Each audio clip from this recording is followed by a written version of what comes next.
Lesson 7.1 notes that you previously did were applying exponent properties involving products, and now we're going to apply exponent properties that involve quotients. So for example, if we have powers and we're dividing them and they have the same base, it would look like this. We have a to the fifth, so that's a, divided by a to the third, so that's 3 factors of a. And what we can do is we can cross off the common factors, and this ends up giving me a to the second.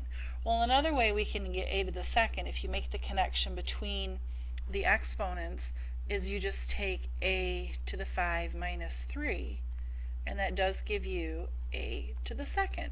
So that is our rule for the quotient of powers. It says let a be a non-zero real number, because we can't divide by 0, so we're going to let it be non-zero. And let m and n be positive integers, so that right now m is greater than n. Eventually m is not going to be greater than n. But this is what we're going to have here. So go ahead and take and fill this in. We're going to have a to the m over a to the n equals a to the m minus n, as long as a is not 0. Again, because we can't divide by negative. So if I have 4 to the 7th over 4 squared, that's 4 to the 7 minus 2, which equals 4 to the 5th. Let's do a couple of these examples. So I'm not going to show all my work out here. I've got 6 to the 14th over 6 to the 8th. That becomes 6 to the 6th. And this is write your answer using an exponent, so I'm going to leave it that way. 14 to the 5th over 14 to the 4th is just 14 to the first power. I'm going to leave it. I don't really need the 1. This one becomes negative 5 to the 5th. I'm subtracting. And again, I've said this before, but leave the negative in the parentheses. This takes me a couple different steps. I have first the product of powers, so 12 to the 5th times 12 to the 3rd. Remember, you add those, so that's 12 to the 8th.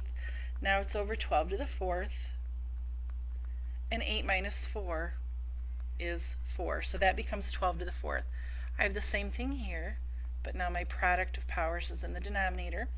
8 to the 3rd times 8 to the 7th is 8 to the 10th, and 17 minus 10 is 7. So there are some examples for quotients of powers. Next, it says, notice what happens when you raise a quotient to a power.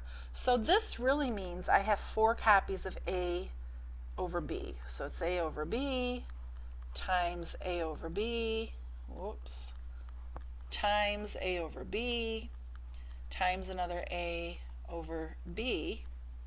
And I know that now I have products. A times a times a times a is a to the 4th, and the same thing with the b, so it's b to the 4th. So again, it's almost like I'm distributing this a to every factor in the numerator and every factor in the denominator. And that's our power of a quotient property. It says here a and b are real numbers. B is not equal to 0 now, because again, you can't divide by 0. And the m right here is going to be a positive integer. So all we're going to do is take a to the m over b to the m, and b again can't equal 0. So if I have 3 halves to the 7th, it's just 3 to the 7th over 2 to the 7th, and I leave it like that. So let's do a couple of these examples. I have 3 to the 5th over 4 to the 5th, and I'm just going to leave it. Here I have negative 1 to the 6th. Oh, mercy. Over 5 to the 6th. I do have to have at least one of these in parentheses since I have a negative. Here, if you want to go like this, 1 times y to the 15th is y to the 15th. Y to the 9th over 1 is just y to the 9th. And 15 minus 9 is going to give me y to the 6th. Now these get a little bit more involved. My numerator here is going to be a to the 3rd to the 4th, so I know that's a to the 12th. And my denominator, this is now 2 to the 4th, and b to the 5th to the 4th. Remember, I've got power to a power here, So that's b to the 20th. I do have to simplify this a little bit, so I have a to the 12th over 2 to the 4th is 16, so it's 16b to the 20th, and I can't do anything else with it. So let's try this one. I have 3 to the 5th, and then x to the 4th to the 5th is x to the 20th, and y to the 6th to the 5th is y to the 30th. Don't forget it has to go to every factor in both the numerator and denominator. So 3 to the 5th, I'm not quite sure what that one is. I know it's 81 times 3, so 243. X to the 20th over y to the 30th. Let's try another one. I have 3 to the 4th, x to the 7th to the 4th is x to the 28th, and 2 to the 4th, y to the 12th to the 4th is y to the 48th. 3 to the 4th is 81, and 2 to the 4th is 16. And I believe that is simplified. Let's try this one. 2 to the 5th, m to the 25th, 5 times 5, 3 to the 5th, and n to the 45th. 2 to the 5th is 32, m to the 25th.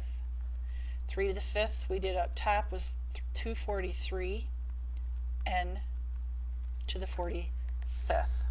And again, I believe that is simplified, but let me check it real quick. It is.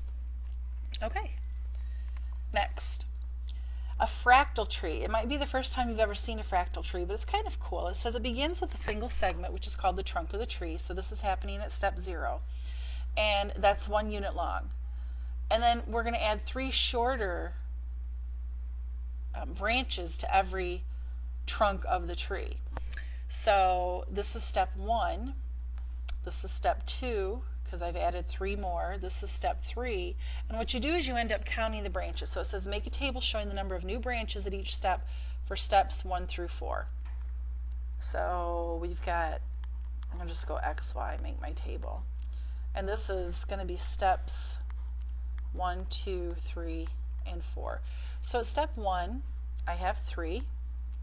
At step 2, I have 3, 6, 9. At step 3, I have 1, 2, 3, 4, 5, 6, 7, 8, 9, 3, so I have 27. Now it wants us to do this at step 4. So what's going to happen is you need to make the connection. Here, 3 to 9 is times 3. 9 to 27 is times 3.